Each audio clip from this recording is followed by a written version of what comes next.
வணக்கம் நண்பர்களே. உங்களிடம் பேசுவது விமலா. இன்னைக்கு நம்ம கேட்க போற கதை ஆனந்த் சீனிவாசன் அவர்களின் ஓசைப்படாமல் ஒரு கொலை. இது வரைக்கும் இந்த சேனலை நீங்க சப்ஸ்கிரைப் பண்ணல அப்படின்னா மறக்காம சப்ஸ்கிரைப் பண்ணுங்க. பக்கத்துல இருக்க பெல் ஐகானையும் கிளிக் பண்ணுங்க. வாங்க கதைக்குள்ள போகலாம். பரபரப்பாய் காணப்பட்டது அந்த ஊரின் போலீஸ் ஸ்டேஷன். ஒரு வயதான அம்மா தன் 22 வயது பெண்ணை காணவில்லை என்கிற புகார். அவரை அழைத்து வந்திருப்பது ராஜவேலு வர்த்தக சங்க உறுப்பினர், பிரபல பத்திரிகைகளின் உள்ளூர் நியூஸ் ஏஜென்ட், பத்திரிகை நிருபர். ஸ்டேஷனில் எல்லோருமே அவருக்கு நண்பர்கள். கதர் வேட்டி, கதர் சட்டை, கிராமத்தில் நிலப்புலன் செல்வாக்கு உள்ளவர். காலை 8 மணிக்கு வீட்டை விட்டு கிளம்பி உடுப்பி ஹோட்டலில் டிஃபன், 1 மணிக்கு அதே ஹோட்டலில் லஞ்ச், மாலை 4 மணிக்கு ஸ்வீட், காரம், காஃபி, இரவு டின்னர் மட்டும் வீட்டில். நல்ல வேலை, இன்ஸ்பெக்டர் மதி இருந்ததினால் ராஜவேலுவுக்கு வந்த வேலை சுலபமாச்சு. இவங்க பேரு பார்வதி. என் வீட்டு மாடியில தான் 5-6 வருஷமா குடியிருக்காங்க. ஒரு பையன் பாபுன்னு பேரு, பொண்ணு பூரணி. தனியார் பள்ளியில் வேலை. நேத்து ராத்திரியிலிருந்து பூரணியை காணவில்லை. இன்னைக்கு காலை பார்வதி வந்த சொன்ன பிறகுதான் தகவல் எனக்கு தெரியும். எப்படியாவது கண்டுபிடிச்சு கொடுங்க. நானும் என் பத்திரிக்கை ஆளுங்க கிட்ட சொல்லி இருக்கேன். சரி ராஜவேலு சார், ஒரு கம்ப்ளைண்ட் கொடுத்துட்டு போங்க. 24 மணி நேரத்துல விசாரிக்கிறோம். புகார் எழுதிய பேப்பர் காண்பித்து, பார்வதி இதுல கையெழுத்து போடு. போட்டவுடன் அழுது கொண்டே கிளம்பி போனார் பார்வதி ராஜவேலு காரில். 2 நாள் கழித்து, சார், யாரோ ஒரு கொலை செஞ்சுட்டு ஊருக்கு எல்லையில் இருக்கிற ஐயனார் கோவில் பின்புறம் உள்ள மாந்தோப்பில் எரிச்சிருக்காங்க. மொத்த பாடியும் சுத்தமா செஞ்சு கிடக்கு. அடையாளம் தெரியல. ஐயனார் சாமி கும்பிட போனவங்க ஒதுங்க போன போது பார்த்துட்டு வந்து சொன்னாங்க. கான்ஸ்டபிள் தகவல் சொல்லவும் விசாரணை தொடங்கியது எஸ்பி தலைமையில். தடவியல் சோதனை மற்றும் விசாரணையில் இறந்து போனது பூரணி என முடிவானது. பார்வதியை விசாரித்த போது அன்னைக்கு அவங்க சொந்த கிராமத்துக்கு போய் மாத ஒரு வாட்டி அரிசி, பருப்பு, காய்கறி அண்ணன் வீட்டிலிருந்து வாங்கிட்டு வர போனதாகவும், காலையில் போயிட்டு எப்போதும் அன்று மாலையே திரும்பும், தான் அன்னைக்கு உடம்பு சரியில்லைன்னு தங்கும்படி ஆனது என்றும், மறுநாள் காலை கிளம்பி வரேன்னு சொல்லிட்டு கீழ் வீடு ஓனர் அம்மாவை துணைக்கு இன்னைக்கு மட்டும் கூப்பிட்டுக்கோ என்று பூரணியிடம் சொன்னதாகவும், வந்து பார்க்கும்போது பூரணி வீட்டில் இல்லை என்று அண்ணன் கிட்ட சொன்னபோது ஸ்கூல் போயிருக்கலாம் என்று சொன்னதும், மதியம் சாப்பாடு எடுத்துக்கிட்டு ஸ்கூல் போன போது அங்கு இல்லை என்கிற விஷயம் தெரிஞ்சது. உடனே ராஜவேலு அண்ணன் மூலமா போலீஸ்ல புகார் கொடுக்க வந்ததாகவும் விசாரணையில் சொன்னார். 2 நாள் கழிச்சு இப்படி ஒரு விபரீதம் நடந்துடுச்சு. அழுது அழுது பார்வதி கண் வீங்கி போனது. உங்களுக்கு யார் மேலேயாவது சந்தேகம், குறிப்பா ராஜவேல் சார் பத்தி? சார், அவர் உடன் பிறக்காத அண்ணன் மாதிரி சார். என் வீட்டுக்காரர் போன பிறகு என் பையனை படிக்க வைக்கிறது, பூரணிக்கு வேலை வாங்கி கொடுத்து எல்லாமே அவர்தான். அவங்க சம்சாரம் அவரை விட ரொம்ப நல்லவர் சார். ஆமா, அன்னைக்கு அந்த பொண்ணோட தம்பி, அதான் உங்க பையன் துணைக்கு வீட்டில் இல்லையா? இல்லை சார், அவன் ஸ்கூல் சுற்றுலாவிற்கு போயிருக்கான். நாளை காலையில் தான் வரான் சார். சரி, நீங்க வீட்டுக்கு போங்க, தேவைப்பட்டா கூப்பிடுவோம். வேற யாரு அந்த வீட்ல இருக்காங்க? சங்கர் எஸ்பி கேட்க, ராஜவேலு சம்சாரம் உடம்பு முடியாதவங்க, மூட்டு வலி வேறு. அவங்க அம்மாவுக்கு உடம்பு சரியில்லைன்னு தன் வீட்டுக்காரருக்கு தகவல் கொடுத்துட்டு சாவிய பூரணி கிட்ட கொடுத்துட்டு அர்ஜென்ட்டா அன்னைக்கு மதியம் கிளம்பி போயிட்டாங்க சார். கவலைப்படாதீங்க ஆன்ட்டி, அம்மா எப்படியும் வந்துடுவாங்க. அப்படி வராவிட்டால் அங்கிள் இருக்காரு, அவர் அப்பா மாதிரி. அங்கிள் வந்ததும் சாவி கொடுத்துடுறேன் என்று பூரணி சொன்னதாக அவர் விசாரணை மூலம் தெரிய வந்தது. பூரணிக்கு வேறு யாரும் எதிரி? ஸ்கூல்ல விசாரிச்சப்போ சாதுவான பொண்ணு, கூட வேலை பார்க்கிற வாத்தியார்களை கூட வீட்டுக்கு கூப்பிட்டது இல்லையா. ஏன், தன்னை நேசிக்கிற அரவிந்த கூட வர சொன்னது இல்லையா. சிசிடிவி ஃபுட்டேஜ் பார்த்தீங்களா? இல்ல சார், திடீரென கரண்ட் கட், மழை வேறு, பேட்டரி பவர் கேமரா இல்ல சார். பாடிய அங்க கொண்டு போய் ஏன் எரிக்கணும்? ஊர் எல்லை யாருக்கும் தெரியாம இருக்கலாம். மழை வேறு, கரண்ட் இல்ல. எரிச்ச இடத்துல ஏதும் தடயம் கிடைச்சதா? இல்ல சார். 100 அடி சுற்றளவு பார்த்துட்டோம். அவசரத்தில் கொலைக்காரன் தன்னை மறந்து ஏதும் விட்டுட்டு போயிருக்கலாம். நல்லா பாத்தீங்களா? எஸ்பி சார் கேட்கவும், பார்த்தோம் சார், ஒன்னும் கிடைக்கல. கொலைக்காரன் ரொம்ப சாமர்த்தியமாக செஞ்சிருக்கான். கூடவே வேலை பார்க்கும் அந்த வாத்தியார் பேர் என்ன சொன்னீங்க? அரவிந்தன் சார். அவனை விசாரிச்சிங்களா? அன்னைக்கு அவன் கிராமத்திலிருந்து வேலைக்கு வரல சார். ஆளு எப்படி? கொஞ்சம் முற்போக்கு சிந்தனைவாதி. பூரணி மாதிரி. சமூகத்து மீது அவனுக்கும் கோபம். தன் காதலை பூரணியிடம் சொன்னது முதலில் அவன்தான். வேறு யாராவது? தோழி வாணி கூடவே வேலை பார்க்கும் பெண். அவங்களும் பூரணியும் நகமும் சதையும் மாதிரி. ஆனா அரவிந்தன் மேல இவங்களுக்கும் காதல் இருந்ததாக பேச்சு. அரவிந்தன் மாதிரி ஒரு கணவன் வேணும் என்று நினைப்பவள். என்னதான் நெருங்கிய தோழியாக இருந்தாலும் அரவிந்தனை அடைய பூரணி ஒரு இடைஞ்சல் என்று கொலை பண்ணியிருக்கலாம் இல்லையா? இந்த காலத்தில் ஆண்களை விட பெண்கள் வெள்ளித்தனம் சீரியல் பார்த்து அதிகம் ஆயிடுச்சு இல்லையா? கூலிப்படையே ஏவி இருக்கலாம். சங்கரின் கேள்வி அங்குள்ளவர்களை சிந்திக்க வைத்தது.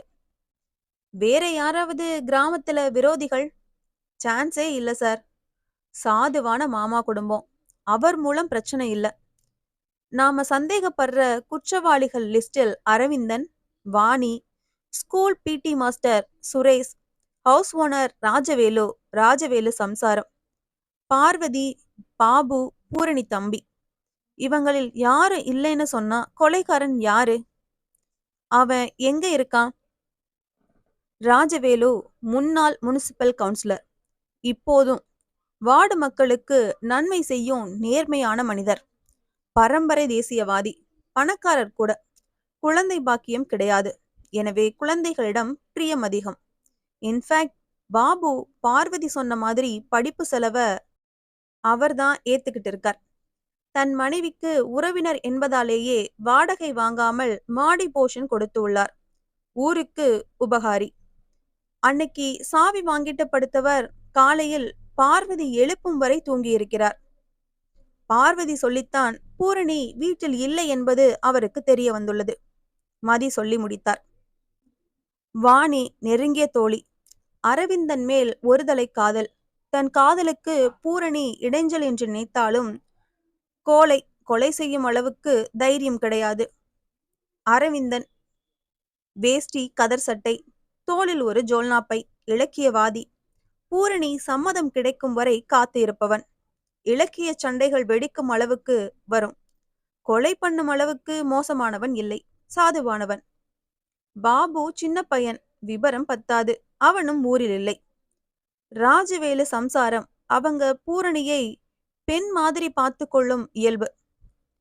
பிடி மாஸ்டர் பூரணியிடம் தன் காதலை சொல்லி அடியும் அவமானத்தையும் வெகுமதியா பெற்றவன். பழி வாங்க சந்தர்ப்பம் தேடிக்கொண்டு இருப்பவன். ஆனா கொலை நடந்த அன்னைக்கு அவன் சென்னையில் யூனிவர்சிட்டியில் வேலை ஆதாரம் வைத்துள்ளான். மதி சொல்லி முடித்தார். ஏன்? அவன் கூலிப்படையை ஏவி இருக்கலாம். அவங்க மூலம் பூரணிக்கு முடிவு கட்டி இருக்கலாம். இன்னொரு தடவை அவனை ஸ்டேஷன் வர சொல்லி விசாரிங்க. கொலைக்காரன் நிச்சயம் பதட்டத்தில் எதையாவது அவனை அறியாமல் விட்டு விட்டு போயிருப்பான். நல்லா தேடிங்களா? மீண்டும் சங்கர் கேட்டார். Yes sir. ஒரு தடையும் கிடைக்கல சார். ரொம்ப சாமர்த்தியமா எதையும் விட்டுட்டு போகல சார். பிணத்தை எரிச்ச இடத்துக்கு பக்கம் மாமரத்தின் காய்ந்த சிறுகுகள் நிறைய சின்ன சின்ன குன்றுகள் மாதிரி சேர்ந்து இருந்துச்சு. அதையெல்லாம் கலைச்சு பார்த்தோம். 30 அடி தள்ளி இருக்கிற குட்டை. குட்டையை தாண்டி ஒரு வாய்க்கால், அப்புறம் ஆறு. ஆற்றுக்கு அந்த பக்கம் சின்ன ஹோம்லெட். போகிற வழியில் ஐயனார் சிலை, குதிரை. எல்லா இடமும் தேடிட்டோம். ஒரு தடையும் கிடைக்கல. 1 வாரம் ஆச்சு. அமைக்கப்பட்டு இருந்த டீம் கையை பிசைந்து கொண்டு இருந்தது. குற்றவாளி சிக்கலையே என்கிற கவலை சங்கருக்கு. ரொம்ப நாள் நமக்கு குழந்தை பாக்கியம் இல்ல. அதற்கு பரிகாரமா உங்க குலதெய்வம் படையல் பூஜை பண்ணுங்கன்னு ஜோசியர் சொல்லி இருக்கார். ஒவ்வொரு வாரமும் குலதெய்வம் பிரார்த்தனை, நேர்த்திக்கடன் பண்ண முடியாம தட்டி போகுது. அதுவும் நம்ம குலதெய்வம் கோயில். பக்கத்துல உள்ள ஊர்ல உங்களுக்கு இப்ப போஸ்டிங் வந்திருக்கு. இந்த வாரம் மிஸ் பண்ணாதீங்க கெஞ்சினாள் திவ்யா. சார், எனக்கு ஒரு லெட்டர் வந்திருக்கு சார். உள்ளே வந்த ராஜவேலு பரபரப்பாய் காணப்பட்டார். வந்திருந்த கடிதத்தை காண்பித்து, கையெழுத்து தெரியக்கூடாதுன்னு டைப் அடிச்சிருக்கு. அட்ரஸ் கூட அப்படித்தான். அதில் நாளை உனது நாள்னு எழுதியிருக்கு சார். எனக்கு பயமா இருக்கு. யார்கிட்ட இருந்து கடிதம்? அரவிந்தன் தான் அனுப்பி உள்ளான். லோக்கல் போஸ்ட் ஆபீஸ் சீல் இருக்கு சார். காரணம் என்னவா இருக்கும்? பார்வதி அம்மா அரவிந்தன் பூரணி காதல் பத்தி சொன்னாங்க. நான் வேண்டாம்னு சொன்னேன். என் மேல கோபமா இருக்கலாம். நான் 2 பேரை வீட்டுக்கு செக்யூரிட்டி அனுப்புறேன். நீங்க கவலைப்படாம போங்க. அன்று ஞாயிறு. திவ்யாவும் சங்கரும் அந்த ஐயனார் கோவில் போய் பூஜைக்கு ஆஜரானார்கள். பூசாரி வர லேட்டானதால் திடீரென்று ஒரு கால் வரவும், திவ்யா, நான் ஒரு கால் அட்டன் பண்ணிட்டு வரேன். Most important call. பூசாரி வந்ததும் எனக்கு கால் பண்ணு, ஓகே என்று சங்கர் கொஞ்ச தூரம் தள்ளி நடந்து போனார். என்னதான் டீம் இன்ஸ்பெக்ட் பண்ணி இருந்தாலும் தன் கண்ணுக்கு ஏதாவது தடயம் கிடைக்குதா என்று ஐயனார் கோவில் பின்புறம் 1/2 கிலோமீட்டர் தள்ளி உள்ள பூரணியை இழுத்த இடம் வரை நோட்டமிட்டார் சங்கர். தடயம் எதுவும் கிடைக்கவில்லை. கொலைக்காரன் ரொம்ப கெட்டிக்காரன் தான். ஏங்க, பூசாரி வந்துட்டார், வாங்க. பூஜை முடிந்து சாமி கும்பிட்டு சுற்றி வந்தபோது ஐயனார் காலடியில் சிதைந்த காலின் இடுக்கில் யாரும் சட்டென்று கவனிக்க முடியாத இடத்தில் கொஞ்சம் நசுங்கிய பீர் கேன் கிடைத்ததும் அதை கர்ச்சீஃப் மூலம் எடுத்துக்கொண்டார் எஸ்பி சங்கர். ஆபீஸ் வந்ததும் ஆப் மூலம் பீர் கேன் மீது இருந்த பார்கோட் ஸ்கேன் செய்தபோது எந்த கடையில் வாங்கப்பட்டது என்கிற தகவல் வரவும் அடுத்த 10வது நிமிடம் அந்த wine shop CCTV footage check பண்ணியதில் முகம் மலர்ச்சியானார் Shankar. I got it. Thanks Divya. ஒன்னாலதான் கொலையாளிய கண்டுபிடிக்க முடிந்தது. போனை கட் செய்தார். குற்றவாளிய நான் கண்டுபிடிச்சிட்டேன். சந்தோஷத்தில் மேஜை மீது ஒரு குத்து குத்தினார் சங்கர். எப்படி சார்? மதி கேட்டார். இன்னைக்கு இருக்கிற அட்வான்ஸ் டெக்னாலஜி எதுவும் சாத்தியம். என் போன்ல இருக்கிற ரெட் லேசர் ஆப் மூலம் பீர் கேன்ல இருக்கிற பார்கோட் ஸ்கேன் பண்ணி பார்த்ததில் இந்த பீர் எங்கு தயார் செய்யப்பட்டது, மொத்த விற்பனையாளர் யார், ரீட்டைல் ஷாப்புக்கு என்னைக்கு சப்ளை செய்யப்பட்டது என்று எல்லா விவரமும் தெரிஞ்சது. உடனே அந்த செயலில் இறங்கினேன். அங்கு இருந்த சிசிடிவி ஃபுட்டேஜில் கொலையாளி தெரிஞ்சான். அவன் ஒரு பீர் கேன் வாங்கி சாப்பிட்டு விட்டு இன்னொரு பீர் கேனை ஐயனார் காலடியில் போட்டது எல்லாமே கோஇன்சைட் ஆயிருக்கு. Wow, super sir. சங்கர் உத்தரவிட்டார். My go and arrest Rajavel immediately. Rajavel கடையில் இருக்கவும் இன்ஸ்பெக்டர் மதி அவர் டீம் சேர்ந்து ராஜவேலை ஜீப்பில் ஏற்றவும் எல்லோருக்கும் அதிர்ச்சி. விஷயம் தெரிஞ்சு, ஏண்டா நீ எல்லாம் பெரிய மனுஷன், அப்பா அப்பான்னு நம்பிக்கிட்டு இருந்த பொண்ண கொலை பண்ணிட்ட பாவி. பார்வதி கதறிக்கொண்டே அவர் கழுத்தை நெரிக்க வந்தார். இனி நாம் தப்பிக்க முடியாதுன்னு நினைத்த ராஜவேல் நடந்ததை சொல்ல வீடியோ மூலம் ரெக்கார்ட் செய்யப்பட்டது. நான் இதுவரை வீட்டுக்கு தெரியாமல் சரக்கு அடித்து வருவது பழக்கம். அன்று விட்டு விட்டு மழை. அன்னைக்கு என் மனைவி திடீரென ஊருக்கு கிளம்பிய செய்தியை சொன்னதும் பூரணி அம்மா கிராமத்துக்கு போனதும் எனக்கு சாதகமா போனது. சரக்கு அடிக்கலாம் என்ற எண்ணம் ஏற்பட்டது. இரவு 8 மணிக்கே கடையை பூட்டிவிட்டு காரில் 2 கிலோமீட்டர் தள்ளி இருக்கும் வழக்கமான ஒயின் ஷாப் போனேன். குவார்டர் பிராந்தி, 2 கேன் பீர் வாங்கி காரில் வைத்துக் கொண்டேன். ஒரு பீர் சாப்பிட்டு டின்னை ரோட்டில் எறிந்த பிறகு பிராந்தியையும் சாப்பிட்டேன். பாட்டிலை ரோட்டில் எறிந்தேன். வீட்டுக்கு சாவி வாங்க மாடிக்கு போனேன். அப்போதுதான் குளித்துவிட்டு அழகு தேவதையாக பூரணி வந்ததும் என் மனம் சஞ்சலப்பட்டது. வாணி வரலன்னு போன் செஞ்சா அங்கிள். நான் நாளை பரீட்சைக்கு படிக்கணும், உங்களுக்கு தோசை சுட்டு தரேன், சாப்பிட்டு விட்டு போய் ரெஸ்ட் எடுங்க என்றாள். வெளியில நல்ல மழை. ஏற்கனவே என் பொண்டாட்டி மூலம் தாம்பத்திய சுகம் கிடையாது. எப்படியும் பூரணிய அடையணும்னு வெறி. மதுபோதை வேறு. பூரணி கிச்சன்ல தோசை சுட்டுக்கிட்டு இருந்தா. அவளை போய் பின்னாடி கட்டிக்கிட்டேன். அவ திமிர திமிர அவ கத்த ஆரம்பிச்சா. நான் உடனே டிவி சவுண்ட் அதிகப்படுத்தினேன். அங்கிள், என்ன இது? அப்பா மாதிரி இருக்கிற நீங்க இது மாதிரியா என்று சொல்லி என்னை தள்ளிவிட்டாள். அவ என்ன சொல்லியும் என் காதில் எதுவும் கேட்கல. அவளை பெட்ரூமில் உள்ள பெட்டில் கிடத்து வாயை பொத்தினேன். மூச்சு திணற திணற திடீரென நின்னு போச்சு. திடீர்னு கரண்டும் கட்டாச்சு. ஐயோ, ஒரு கொலைய பண்ணிட்டேனே என்று அழ ஆரம்பித்தேன்.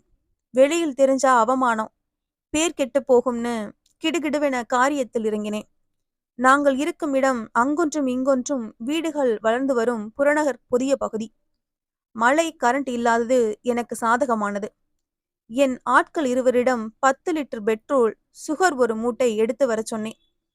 பூரணியோடு நான் போவதற்கும் அவர்கள் அங்கு வருவதற்கும் சரியாக இருந்தது. மழை நின்றிருந்தது. பூரணி உடம்பை சுமந்த ஆட்கள் அவளை கிடத்தினார்கள். பெட்ரோல், சர்க்கரை மூலம் சீக்கிரம் எரிய விட்டேன். தப்பு செஞ்சிட்டேன் என்று உணர்ந்ததும் இன்னொரு பீர் குடித்துவிட்டு அய்யனார் கோவில் அவர் கால் உள்ள பொந்தில் பீர் கேன் போட்டது கூட தெரியாமல் மயக்கம். காரில் ஏறி வீட்டுக்கு வந்தேன். அவர்கள் இருவருக்கும் பணத்தை கொடுத்து வெளியூர் போக சொல்லிவிட்டேன். தூங்கி போனவன் காலையில் பார்வதி வந்து எழுப்பும் போது மணி 8. பூரணி எங்கே என்று கேட்டதற்கு, பூரணி சீக்கிரமா ஸ்கூல் 7 மணிக்கே முக்கியமான வேலை போய்விட்டாள் என்று பொய் சொன்னேன். வீட்டிலும் சரி, பிணத்தை கொளுத்திய இடத்திலும் மறுநாள் வந்த எந்த தடையும் இல்லாமல் ஜாக்கிரதையாக பார்த்து கொண்டேன். என் சுய நினைவு இல்லாததால் பீர் கேன் அய்யனார் கோவில் விட்டது சுத்தமாக ஞாபகம் வரவில்லை. உங்க ஆட்களும் தடயம் ஒன்னும் கிடைக்கலன்னு சொன்னதும் நிம்மதியானே. ஆனால் அய்யனார் முன்பு பீர் குடித்து கேன் அங்கேயே அவர் சிதிலமடைந்த கால்களில் உள்ள பொந்தில் போட்டதை நீங்கள் கவனித்து தடயத்தை எடுத்துட்டீங்க. கடவுள் முன்பு செஞ்ச பாவம் யாரையும் சும்மா விடாது. அரவிந்தன் நல்ல பையன்தான். ஆனாலும் அவன் பூரணிய கட்டிக்க எனக்கு இஷ்டமில்ல. சொந்தத்தில் ஒரு பையனை பார்த்து வைத்திருந்தேன். போலீஸ் கவனத்தை திசை திருப்பவே அப்படி ஒரு கடிதம் நான் டைப் பண்ணி நாளை உனது நாள் என்று எழுதி லோக்கல் போஸ்ட் ஆபீஸில் போஸ்ட் செய்தேன். என் மனைவியையும் அரவிந்தன் தான் கொலை செய்துவிட்டு எனக்கு மிரட்டல் கொடுத்து உள்ளான் என்று நம்ப வைத்தேன். தோட்டம் காக்க போட்ட வேலி பயிரை மேய்வதா? காமம் கண்ணை மறைச்சிடுச்சு. அய்யனார் என்ன காட்டி கொடுத்து விட்டார். ராஜவேலுக்கு உதவி செய்த அவர் ஆட்கள், பெட்ரோல் கொடுத்து உதவிய நபர், சர்க்கரை கொடுத்த மளிகை கடைக்காரர் எல்லோரிடமும் வாக்குமூலம் வாங்கப்பட்டது. விசாரித்த போது ராஜவேல் சொன்ன வாக்குமூலத்தை அவர்கள் உறுதிப்படுத்தினார்கள். எல்லோரையும் கைது செய்து ரிமாண்டில் வைக்கப்பட்டனர். இந்த கதை உங்களுக்கு பிடிச்சிருந்துன்னா லைக் பண்ணுங்க, ஷேர் பண்ணுங்க, சேனலை மறக்காம சப்ஸ்கிரைப் பண்ணுங்க. அடுத்த கதையில சந்திக்கலாம்.